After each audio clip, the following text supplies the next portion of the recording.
네, 안녕하십니까 시청자 여러분, 돈 되는 부동산 함주원입니다. 네, 뒷화면을 보시면은 윤석열 대통령이 나와 있습니다. 시청자분들도 잘 아시겠지만 윤석열 대통령이 얼마 전에 계엄령을 선포를 했습니다. 그런데 이 계엄령 선포를 해서 성공을 했느냐 안 했느냐, 이것이 중요한 것이 아닙니다. 계엄령 선포 후에 25년도에 흑폭풍이 굉장히 거세게 몰아칠 것으로 보여지고 있습니다. 25년도에 부동산 시장이 급변함에 따라서 시청자분들은 그거에 맞춰서 대비할 수가 있는 시간을 가져야 된다라고 보시면 되겠는데요. 큰 부분에서는 세금적인 부분이 큰 변화가 있을 것으로 보여지고 있습니다. 그렇기 때문에 시청자분들은 오늘 영상을 참고를 하셔서 23년도 12월 달이 넘어가고 있기 때문에 이 기간 안에는 세금적인 세팅을 끝마치셔야 된다라고 보시면 되겠습니다. 그렇기 때문에 오늘 영상 참고를 하셔서 도움받는 시청자분들이 되셨으면 좋겠고요. 오늘 영상은 정치적인 색깔을 띠고서 시청자분들에게 전달을 해드리는 것이 아니라 정치적인 중립 입장에서 시청자분들에게 25년도를 대비할 수가 있게끔 도움을 드리는 영상입니다. 참고하셔서 도움받는 시청자분들이 되셨으면 좋겠고요. 오늘 영상 보시고 구독 버튼, 좋아요 버튼, 그리고 궁금증 있으신 분들의 경우는 댓글 남겨주시면 제가 답글 남겨드리는 시간 갖도록 하겠습니다. 네, 뒷화면을 보시면은 이렇게 전쟁 그림, 그 다음에 천재지변, 그 다음에 경찰의 힘으로 막을 수 없는 일, 이렇게 세 가지의 그림이 나와 있습니다. 이 그림이 뜻하는 바가 무엇인가요? 시청자분들도 어느 정도 예상이 가시겠지만 바로 계엄령입니다. 국민들의 이제 기본권을 어느 정도 제한을 해서 국가적인 위기를 대응하기 위해서 계엄 사령관이 행사하는 제도다라고 보시면 되겠습니다. 우리는 투자자 입장에서 부동산을 보유를 하고 있고 아니면은 매수 계획을 세우는 사람의 입장으로서 봤을 때는 25년도를 어떻게 준비하느냐가 굉장히 중요하다라고 보시면 되겠는데요. 보시게 되면은 25년도는 정말 혼돈의 카오스라고 설명을 드릴 수가 있겠는데요.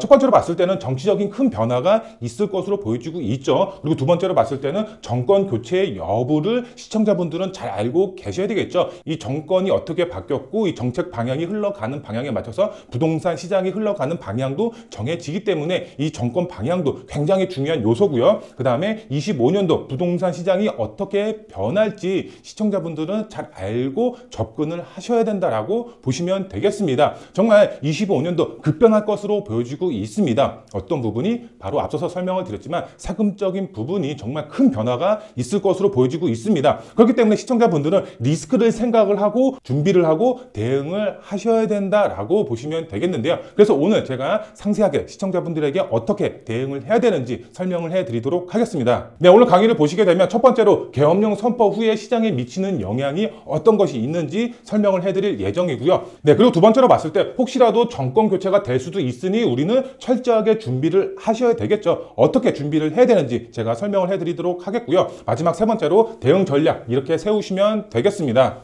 네, 첫 번째로 봤을 때 이 계엄령 선포 후에 시장에 미치는 영향 어떤 것이 있는지 제가 설명을 해드리면은, 네, 화면을 보시면은 이제 민주당 사상 초유 감행 예산안 강행 처리 이렇게 나와 있습니다. 보시면은 이 정부 원안이 있고 야당 처리안이 있습니다. 정부 원안은 이렇게 몇십억이라는 돈을 이제 원한 겁니다. 근데 야당 처리안을 보시게 되면은 다 0원이죠. 그 다음에 마지막 보시면은 가스전 개발 이렇게 되어 있는데 8억 원으로 측정을 했습니다.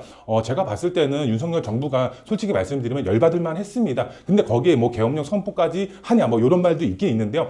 이것이 뭐 잘했다 잘못했다 이것이 아닙니다. 이거에 맞춰서 국민들은 어떻게 되고 있죠? 정말 고래 싸움에 새우등 터진다는 말이 정말 맞을 수가 있습니다. 정치적인 감정 싸움으로 인해서 그만큼 부동산 시장에는 소비가 위축이 되고 거래가 감소가 될 수밖에 없겠죠. 그로 인해서 우리들은 정권 교체에 따른 정책 방향 체크가 상당히 중요한 요소로 보고 우리는 대비를 해야 된다. 이렇게 이제 보시면 될 것 같은데요. 근데 우리는 이것을 알아야 됩니다. 만약에 정권 교체가 됐을 때 현재 윤석열 정부가 추진하고 있는 시행령을 알아야 합니다. 왜? 시행령이 무엇인가요? 대통령령으로서 말 그대로 명령을 하는 거죠. 명령은 바로 시행이 돼야 되겠죠. 그렇기 때문에 대통령령이 어떤 것이 있는지 알고 접근을 하셔야 됩니다. 만약에 정권이 바뀌었을 때 이 대통령령으로서 바로 또 바뀔 수가 있는 게 바로 대통령령입니다. 한번 보도록 하면은 지금 보시면은 단기간에 확 바뀔 수가 있는 부분, 바로 대통령 시행령으로 현재 추진 중인 정책이라고 보시면 되겠는데요. 첫 번째로 봤을 때 비아파트 주택수 제외, 지금 비아파트 활성화 정책을 지금 펼치고 있습니다. 그런데 이 비아파트 활성화 정책에 맞춰서 이 비아파트 주택수, 말 그대로 24년에서 25년도, 여기에 또 완화가 돼서 27년도까지 늘어났죠. 근데 준공된 주택을 사면 주택수를 제외를 시켜준다라고 했습니다. 그리고 주임사 등록을 했을 때도 역시 동일하게 주택수를 제외를 시켜준다라고 했습니다.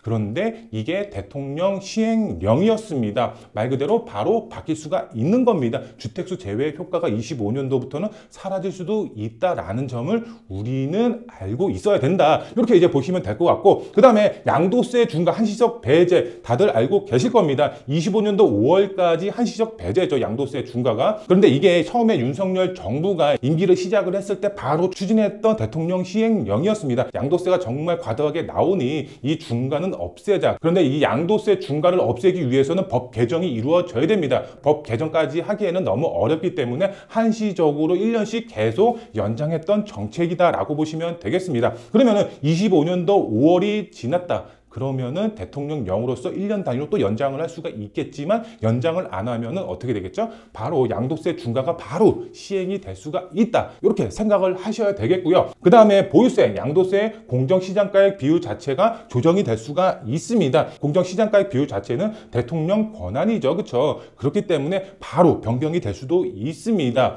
윤석열 정부 이전에 문재인 정부죠. 문재인 정부 같은 경우는 이 공정시장가액 비율 자체가 굉장히 높았었습니다.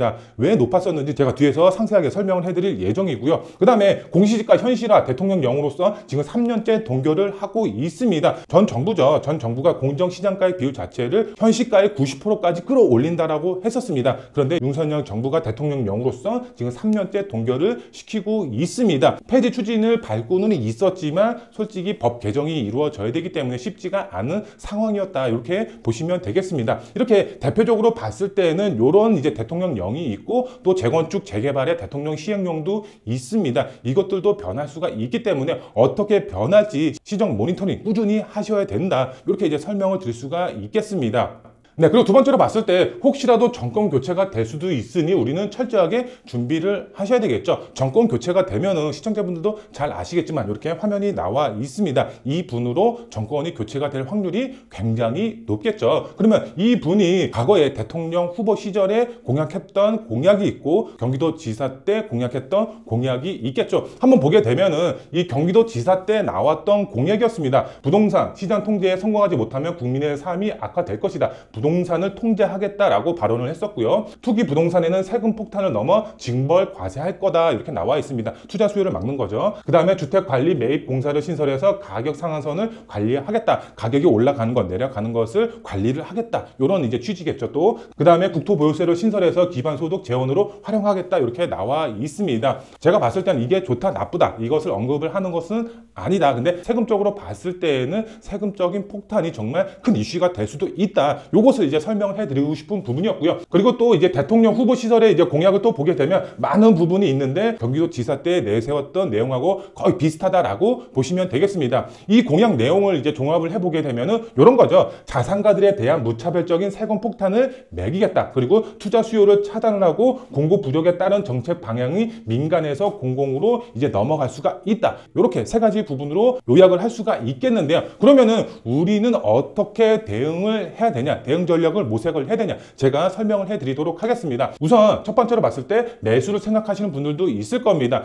갈아타기를 생각하시는 분들, 투자를 생각하시는 분들, 많은 분들이 있을 겁니다. 그러면 매수를 생각하시는 분들의 경우는 아파트 투자, 말 그대로 아파트를 갭 투자로 접근을 하겠다. 이런 분들의 경우는 제가 봤을 때는 지금 시점에서는 관망하는 게 옳은 선택이라고 보시면 되겠습니다. 정책 방향이 어떻게 흘러갈지 조금 지켜보고, 지금 대출 규제라든가 여러 가지 시장 상황이 그렇게 좋지는 않습니다. 그렇기 때문에 지금은 아파트 갭 투자는 관망을 하고 실거주로 생각하시는 분들이죠. 실거주로 갈아타기를 생각하시는 분들, 이런 분들의 경우는 상급지 신축으로 알아보시면 좋겠습니다. 청약을 하시는 분들의 경우도요. 그런 분들의 경우는 공급 부족에 따라서 신축 품귀 현상이 앞으로 나타날 수밖에 없습니다. 당장 신축 품귀 현상이 나타나는 것은 아닙니다. 하지만 장기적인 시점으로 봤을 때 신축 품귀 현상은 무조건 나타날 수밖에 없기 때문에 매수를 생각하시는 분들의 경우는 신축급으로 입지가 좋은 상급지에 알아보셔라. 이렇게 설명을 드릴 수가 있겠고요. 그 다음에 비아파트 재개발 투자 생각하시는 분들도 분명히 있으실 겁니다. 이런 분들, 그 중에서도 다주택자 분들은 천천히 매수를 생각하시면 좋겠습니다.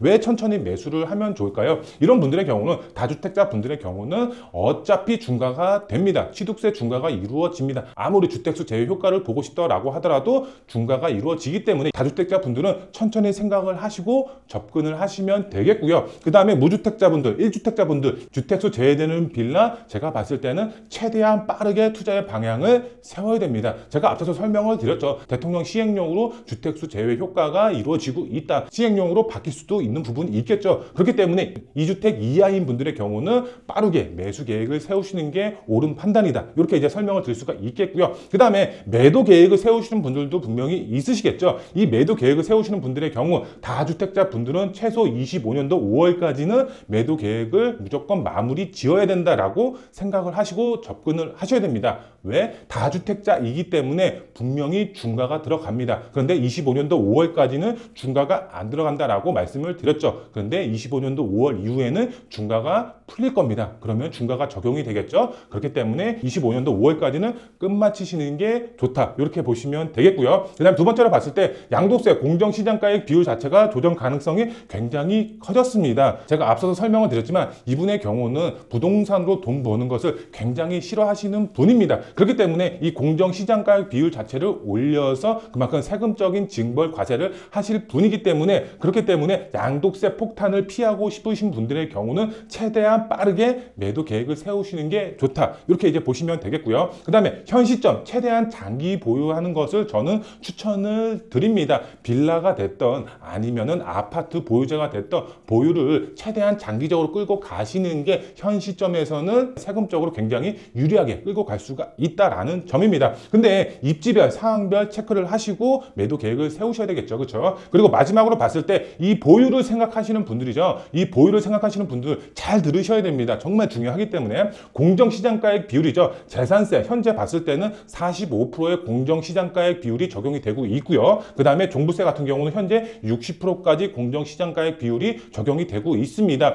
우리가 이 보유세의 공정시장가액 비율 굉장히 중요합니다. 전 정부죠. 전 정부의 공정시장가액 비율 자체가 재산세 같은 경우는 60%였고 그 다음에 종부세 같은 경우는 90%였습니다. 그러면은 이 종부세가 30%가 올라가는 거고 그 다음에 재산세의 경우는 15%가 올라가는 겁니다. 보유세 얼마나 늘어나겠어요. 그렇죠? 그렇기 때문에 시청자분들, 이 보유를 생각하시는 분들의 경우는 어떻게 해야 돼? 명의 세팅이 정말 중요한 시기라고 보시면 되겠는데요. 이 보유주택에 따른 명의 세팅 정말 중요한 시기가 바로 지금 이 순간이다라고 보시고 세팅 준비를 하셔야 됩니다. 내가 다 주택자다. 근데 공시지가가 어떻게 되는지 모른다. 그러면은 정말 제가 봤을 때는 큰 낭패입니다. 내가 보유한 주택의 공시지가가 얼마인지 알고 명의를 어떻게 세팅을 할지 빨리 준비를 하셔야 된다라고 보시면 좋겠는데요. 우선 고가주택을 갖고 계신 분들이죠. 무조건 부부 공동 명의가 유리합니다. 시가 기준으로 봤을 때 25억이죠. 부부 공동 명의는 18억까지, 공시지가 기준으로 18억까지는 공제죠. 그렇죠? 그렇기 때문에 시가 기준으로 25억까지는 공제를 받으실 수가 있습니다. 그렇기 때문에 우리는 고가주택 1주택자다. 부부 공동 명의로 무조건 세팅을 변경을 하셔라. 이렇게 설명을 드릴 수가 있겠고요. 그 다음에 2주택 이상인 분들의 경우 개인 공제가 9억까지죠. 그렇죠? 그렇기 때문에 명의 세팅을 무조건 하셔야 됩니다. 시가 기준으로 봤을 때 11억에서 12억 정도 되겠죠. 그렇죠? 그렇기 때문에 내가 보유하고 있는 주택이 거주주택이 있다. 근데 재개발 투자를 내가 몇 채를 했다. 그러면은 개인당 9억씩 맞춰야 된다. 그래야지만 종부세를 피할 수가 있기 때문에 꼭 명의 세팅 지금 올해 안에 아니면 내년 초에 무조건 마무리 지어야 된다라고 보시면 되겠습니다. 공정시장가액 비율 자체가 변할 수가 있기 때문에 정말 압도적인 세금 폭탄이 나올 수가 있기 때문에 시청자분들 무조건 제 말 듣고 세팅 변화를 줘야 된다. 이렇게 설명을 드릴 수가 있겠습니다. 네, 그리고 마지막 핵심 포인트 정리를 해드리도록 하겠습니다. 우선 부자 감세 자산가들에 대한 부동산 규제 정책 제가 봤을 때는 100% 나온다라고 보시면 되겠습니다. 그렇기 때문에 내가 갖고 있는 이제 보유 자산이라든가 현금 유동성 미리 파악을 하고서 준비를 하셔야 된다라고 설명을 드릴 수가 있겠고요. 그리고 두 번째로 봤을 때는 변하지 않는 정책 방향이 있습니다. 딱 한 가지가 있는데요. 바로 공급 정책입니다.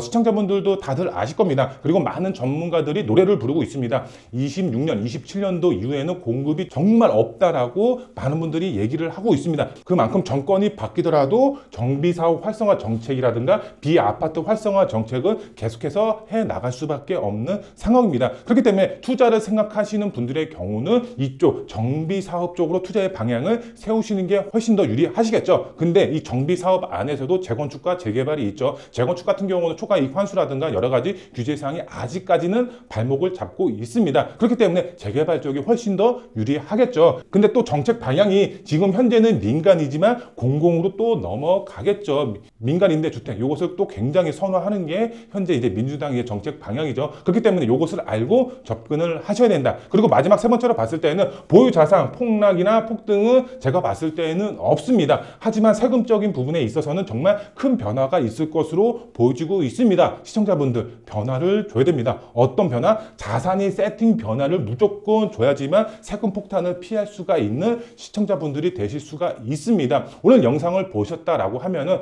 내가 어떻게 자산을 보유하고 있는지, 공시지가는 얼마인지, 내 가족 명의에서 세팅을 어떻게 돌리는 게 가장 유리할지 세무적인 상담 무조건 받고 보유세 폭탄을 피하시는 시청자분들이 되셨으면 좋겠습니다.